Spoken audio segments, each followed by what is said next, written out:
আমরা দুর্গাপুজোতে নতুন বস্ত্র বিতরণ করি। যারা অনাথ আছে, জোরে বলতে পারে না, গরিব যারা আছে তাদের আমরা দিতে আমরা শীত বস্ত্র প্রদান করি। কিন্তু আমরা নানান জায়গাতেই আমরা এটা করে থাকি।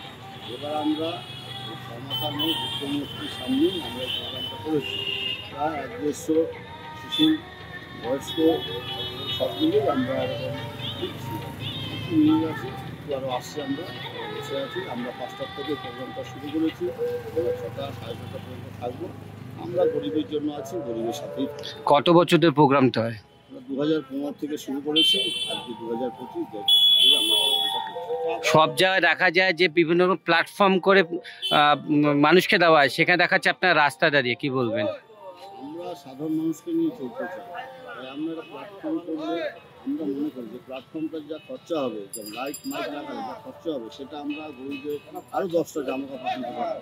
এই জন্য আমরা এইটাই আমাদের যারা সিদ্ধান্ত করেছি, আমাদের যে আমরা এই খরচা না করি, তাতে আমরা আরও 10টা শিশুদের জামা কাপড় দিতে পারি।